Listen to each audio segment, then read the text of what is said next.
All right, so hope you've had a great weekend, a great long weekend, and get rested up. Today we're going to finish up with Chapter 9 with the fourth of the four main events of the presidency of Andrew Jackson. This one's going to deal with the bank war. We're going to talk about economics a little bit today, so there's going to be a few confusing components of today's discussion. So if you have any questions about anything, shoot me an email and make sure you understand. Remember, Tuesday, the packet for Chapter 9 will be due. We'll also have a quiz on Tuesday over Chapter 9. So anyway, we'll go ahead and get right into it. So again, we're going to talk about something today called the bank war. All right, so basically, today in the United States, we operate uh, under something called the Federal Reserve System. In other words, a government run organization, handles money in the United States. This wasn't always the case. What we used to have was something called the Bank of the United States. And the purpose of the Bank of the United States was to do that, is to handle the money and interest rates and keep money flowing throughout the United States. If you think back to when we talked about Alexander Hamilton was a big advocate of a national bank because it can control the money supply, control circulation of money, control interest rates, and allow for the value of money to increase or deflate at times if necessary. Now, the Bank of the United States is not like the Federal Reserve System today. The Bank of the United States was a private organization that was chartered by the government. Okay? And what that basically means would be like if I started a company that made food, right? If I was like the people that do food in the cafeteria at school, and the federal government said, we want to make you the exclusive food maker for Congress. I would be chartered with a contract that would last however long they wanted it to last, in which I would be the sole person, my company would be the sole company that provides food for Congress. Okay? That's basically what we have with the company that makes the food at school, Pedestal Foods. We have a 10-year contract with them to provide lunch every day at Alter. Okay? So it's a private company, but it acts for the country as a whole. So we've had two banks of the United States. The first one went from 1791 to really 1816 or 1811, and the second one from 1816 to 1836. Basically, they operate on what was a 20-year charter. Again, meaning that the bank was created and then chartered by the government to operate and handle and manage all the money for the United States for a 20-year period. Okay, when that charter ends, as the first one ended in 1811, they just kept it going for 5 more years before it was rechartered in 1816. So it's not like we didn't have a bank from 1811 to 1816. Sometimes when a charter runs out, you can still work with that same company or work with that same group, so to speak. You just haven't renewed or created a new charter. I hope that makes sense. So we've had two banks of the United States managing our economic growth and acting as private companies in the public interest. So hopefully that makes sense.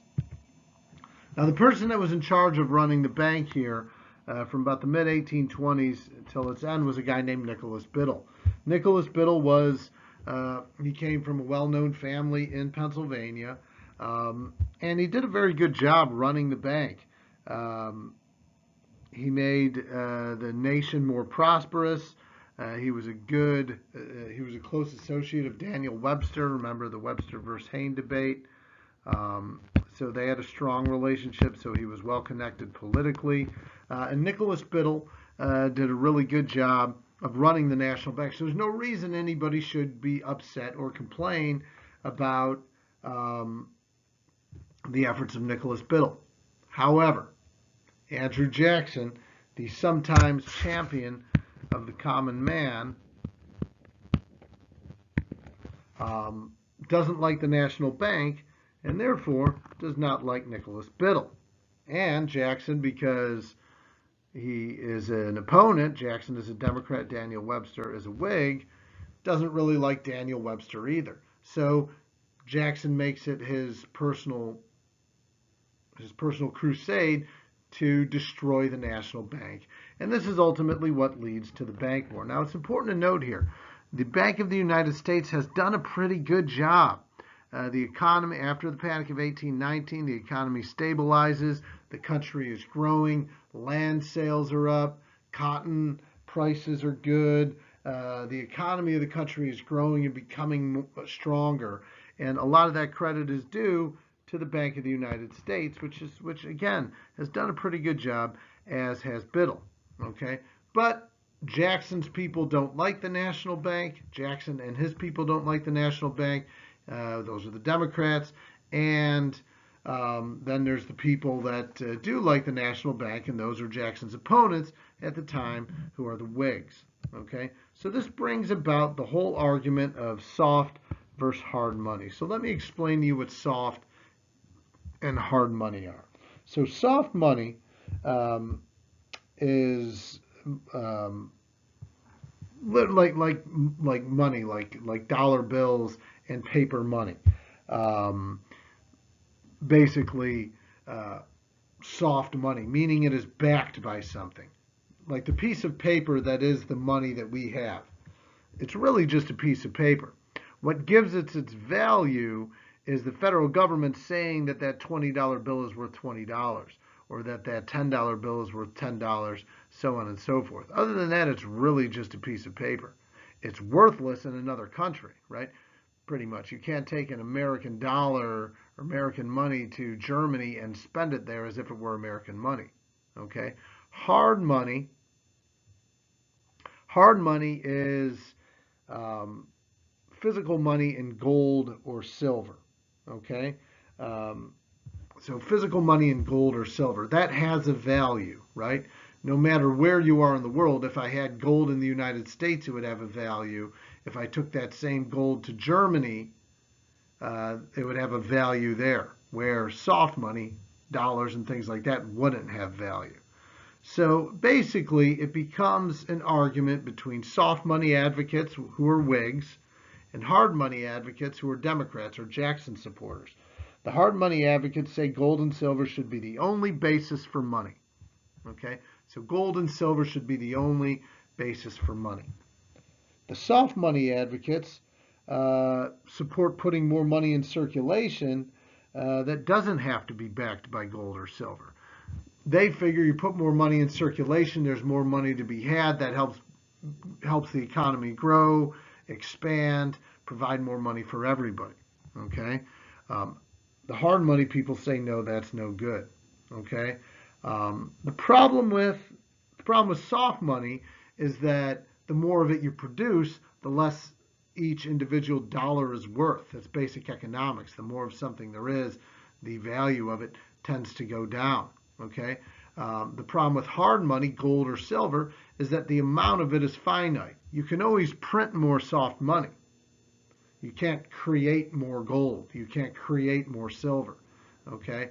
But again, hard money advocates, those are Jackson and his guys, say gold and silver should be the only money in circulation. Soft money advocates say produce more money, paper money, and that will, provide more money to people in general and put more money in circulation, which is good. So that sets up the disagreement between the two sides. Jackson, again, hard money guy, soft money guys are Whigs. Okay, so hopefully that makes sense. So basically, here's what happens. They apply in 1832 to recharter the bank, which would have been the third bank of the United States. Jackson says that the second bank of the United States, that the Bank of the United States is a privilege, really only for the rich people, and it comes at the expense of the common man. Okay, so Jackson doesn't like the bank. He decides that the second bank in the United States is a privilege that only gives access to the wealthy and the rich, and it exists at the expense of the common man. That's probably not entirely true. There's an element of truth to it, just because most of the banks were situated along the East Coast. There were about 29 branches of the Bank of the United States, so the same problem exists that always has. There's limited access to the banks for the common man, therefore not as much money available to the common man. But that's a problem that can be fixed. Okay. Henry Clay, who of course is a Whig leader, Henry Clay decides that the Bank of the United States is widely popular, so he pushes to give it a new charter. Jackson, of course, vetoes this charter, kills the bank, and then destroys Clay in the election of 1832. Remember, Jackson was a supporter of a strong national bank. That was part of his American system. The American system, again, infrastructure and internal improvements, strong national bank, protective tariff. Okay, so it's becoming very evident that it is Jackson's goal to do anything he can to destroy the efforts and goals of Henry Clay. So here's your opposing sides, right? This one, Jackson wins out. Okay, the common man look again at Jackson as a champion for their wants and needs, and the bank gets the Bank of the United States gets destroyed. Now, the problem is that without the second bank, we get something called wildcat banks that spring up all over the West. Now, remember, the West here is we're talking about places like Ohio, Indiana, Michigan, Illinois, places close to the Mississippi River, not the West that we have today. So, anyway, so without the second bank of the United States, wildcat banks spring up all over the nation. So in the Panic of 1837, many of these banks close or fail, and it destroys the fortunes of many a common man. So what would happen is, with no Bank of the United States, you get these random banks that spring up. Anybody can go start a bank, right? And the idea is if I start my bank, Mr. Schuster's bank, I only have as much money as people that invest money in my bank, right? So if I give out loans to people using the money that other people gave me, and then it comes time for people to pay back those loans, they don't have the money, I don't get the money back, I can't pay the people that put money in my bank fails because I have no money. The people that invested their money with me, they fail financially, and everybody loses.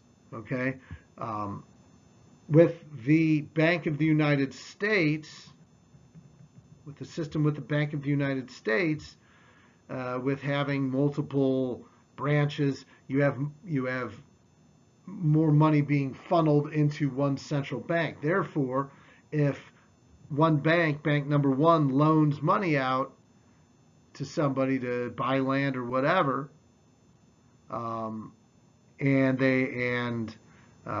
somebody else wants some of their own money, that bank number one, could get money from bank number 15 or bank number 3 or bank number 6 or whatever. Okay, so I hope that makes sense. It's basic economic principles. There's nothing backing these banks. So these wildcat banks lose money for a ton of people, and it's a bad situation all around. All right, so if you have questions about this, please let me know, because I know it's kind of confusing. So anyway, moving on. Here's a couple images of Andrew Jackson destroying the bank. The seven-headed hydra, the monster that is the bank there. Jackson fighting against it, political cartoons. Here's Jackson decreeing the destruction of the bank, and we're seeing it topple over here as everybody runs for cover, as Andrew Jackson, as a power-hungry, king-like figure, destroys the bank. All right, and of course this results in economic chaos or chaos. So let's talk a little bit about what happens here. So remember the Panic of 1819, everybody loses money, freaks out, and things are bad, okay? What is that word that is always behind any major economic downturn? Do we remember that? Speculation. make sure you answer that question. What is speculation? So I want you to email me tomorrow with a response to this. What is speculation? Speculation financially is when you assume the value of something. The problem with that is if it doesn't reach its value, you're suddenly going to be in some serious financial trouble. Okay? So, the Panic of 1837 sets in, and again, it's caused by land speculation. People buying too much land, and as people buy more land, the value of individual pieces of land become less and less. The government sells too much land to people. When it comes time for them to pay money for buying that land, theoretically, you go become a farmer or whatever, and you make money. But if everybody's doing that, there's not as much money to be made. People can't pay their loans. We have an economic downturn. Okay, that is the cause of. Again, land speculation is another big cause of the Panic of 1837, largely fueled by the bank war and the fact that there's wildcat banks all over that aren't really doing much to take care of the common man. Okay, we see a major drop in cotton prices, and cotton, of course, is our number one crop, cash crop at the time. If cotton prices are down, this is bad for everybody. Okay, so imagine this, right? I buy a bunch of land, I plant cotton, I intend to sell that cotton, pay back the loan I took from the bank, right? Well, a million other people or a lot of other people have the same plan.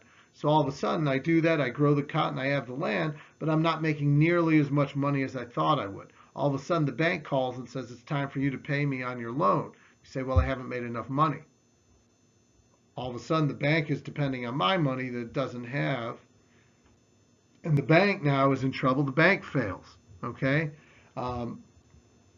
everybody that had money in that bank loses their money. All the people like me that invested and were going to make cotton farms lose their money, and we've got a bunch of people that have no money, and we have economic chaos that ensues throughout the country. So basically, at the end of the day, this is what happens with Jackson's bank war on the economy. Weakening the economy without a national bank has dire effects. Okay, they try to help this by issuing something called the Specie Circular. Basically, the Specie Circular was enacted and was a law that said any payment for land purchases must be done in gold or silver. Okay, so this is to try to get back at these wildcat banks that are all over the place. If you're going to buy land, you must pay for it in hard money, gold and silver. Okay, that's what the word specie is. Whenever you see the word specie, it's a reference to gold or silver for payment for something, hard money.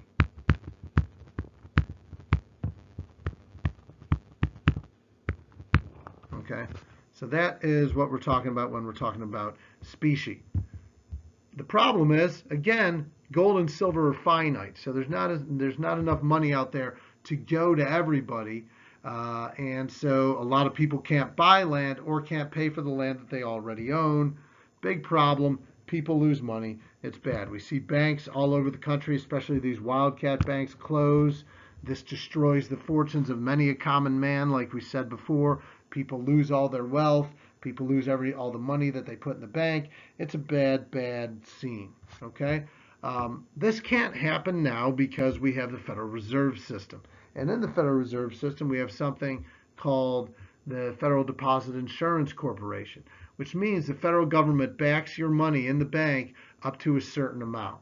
Okay, up to $250,000. Meaning, so if I had a bank account with $250,000 in it, the federal government, if that bank failed for some reason, the federal government would pay me the $250,000 that I lost. If I had $300,000 in there, they'd only pay me $250,000. This is why we see wealthy people with a lot of bank accounts, so they don't lose that money. Okay, it's meant to prevent bank failures from happening at this stage, but we'll get into that later on. So again, this goes to discussions we've had about economics is basic economics here. I know it's pretty complicated, but again, if you have questions about it, because it's really important stuff, just let me know. All right, so continuing. That's a picture of me and the economic chows guy, Jim Wacker, in 2009. So if you remember that story, that's him. All right, so the bottom line. What is the bottom line? Kind of the bottom line for Chapter 9. Okay, so by the things he does during his presidency, Jackson arouses tremendous support and tremendous anger. Those who support Jackson become the Democrats. Again, Jackson is a very divisive figure. People, not unlike the current president in many ways. The people that like Jackson get behind him, they become the Democrats. This is the Democratic Party of today. Those that don't like Jackson are angry with him, and they form another party behind Henry Clay, known as the Whigs. Those who would oppose Jackson, especially Henry Clay and his supporters, accuse Jackson of acting like a king, expanding the power of the presidency too far, and they call the party the Whigs, which is meant to be a way of making fun of Jackson for acting like a king, and a way of kind of making fun of, the silly hats that the members of the House of Lords wear in British Parliament. Okay. Again, so you can kind of look at a Henry Clay figure as almost like a Nancy Pelosi, the Trump and the Pelosi factions. Now, it's not forming new political parties like it did back then, but we see a lot of political division here. And people kind of get behind a cult of personality in Andrew Jackson, and kind of in the same way a cult of personality in Henry Clay and other Whig leaders. So this creates a really interesting political scenario moving forward. First of all, you have Jackson's successor, Martin Van Buren. Martin Van Buren never has any chance at forming a successful presidency. He was elected from New York and was generally looked at as kind of like this rich guy socialite. He's also really creepy looking if you look at a picture of him. But as soon as he becomes president in 1837, the Panic of 1837 hits, and the economy never really recovers. And at the end of the day, well, never really recovers during his presidency. And at the end of the day, if the economy's not doing well, you're not going to get reelected. So Martin Van Buren spends his entire presidency trying to fix the problem that Andrew Jackson left him, that in many ways was Andrew Jackson's fault. And we end up with, Martin Van Buren only serving one term and then losing in the election of 1840 to William Henry Harrison. Now, we all know William Henry Harrison as the president that only lasted a month before he died. Harrison gave a 3.5-hour inauguration speech after he became president, still the longest one ever. Or something like that. He got pneumonia because it was a cold, rainy day. He got sick, was sick for a month, and then died. William Henry Harrison is a Whig, is the first Whig elected to the White House. He, kind of like Andrew Jackson, was a war hero. In fact, in many ways, he reminded people of Andrew Jackson, so that's why the Whigs went with him. He seemed like a simple guy. They ran this campaign for William Henry Harrison as this what they called him the log cabin candidate. The log cabin candidate, of course, which was meant to make him appeal to the common man. He's not in there for long. John Tyler comes in and becomes president after he dies, and that is basically the end of the story for Chapter 9. Okay, so again, at the end of the year, at the end of the day, for the next 20 years, we have the Democrats and the Whigs both claiming to represent the common man. That's how politics works heading into the 1840s, trying to replicate the popularity of Jackson to serve the other parties. political needs. So you have everybody wanting to represent the common man. But the question is, how well did Jackson actually represent the common man? And that's a question, of course, we'll have to answer on Tuesday's quiz. So that's it for Chapter 9. Please let me know if you have any questions. Please, I know this stuff was a little complicated. So if you have any questions about any of this, let me know. And, hopefully you'll be ready for Tuesday's quiz. Packet Tuesday, Quiz Tuesday. That's it. See you later.